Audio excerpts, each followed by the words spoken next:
Have you ever stood beside a railway crossing, watched a train rumble past, and wondered, why are there so many rocks under the tracks? Not one or two rocks, but millions of them. Tiny, jagged stones stretching as far as the eye can see. It almost looks like the railway company accidentally spilled the world's largest bag of gravel and collectively decided, you know what? Let's just leave it there. After all, if you were building a road, you'd use smooth asphalt. If you were building a driveway, you'd pour concrete. So why would engineers carefully place thousands upon thousands of sharp rocks underneath something carrying trains that weigh thousands of tons? Wouldn't sand be softer? Wouldn't dirt be cheaper? Or maybe someone simply hated lawn maintenance and declared, no grass. Ever. As ridiculous as those ideas are, the real reason is one of the cleverest pieces of engineering. The surprising part isn't that there are millions of rocks beneath the tracks. It's that something so ordinary plays such an extraordinary role in keeping trains moving safely. Once you discover what those stones are really doing, you'll never look at a railway the same way again. Welcome to Past in Plain Sight.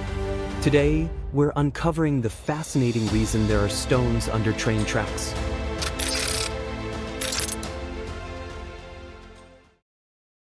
We first need to remember one thing to understand the stones. Trains are unbelievably heavy. A single freight train can weigh over 10,000 tons. That's like balancing thousands of family cars on two narrow strips of steel. Now imagine putting all that weight directly onto ordinary soil. It wouldn't end well. The tracks would slowly sink, twist, and bend. Eventually, they'd become so uneven that trains could derail, which is generally considered bad for business. Engineers needed something strong enough to spread that enormous weight across the ground. And that's why they used the crushed stone. Railway engineers call it ballast.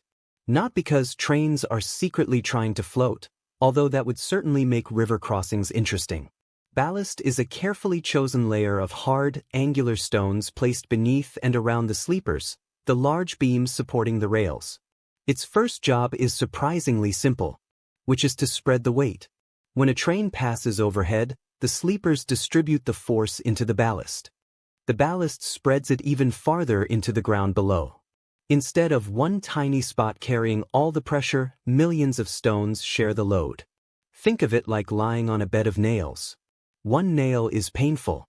1,000 nails is surprisingly manageable. Physics is weird sometimes.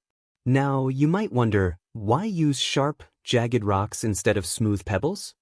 Imagine trying to build a wall using marbles. The moment you touch it, everything rolls everywhere. Smooth stones behave exactly the same way. Jagged rocks, however, lock tightly together. Their rough edges grip one another like puzzle pieces.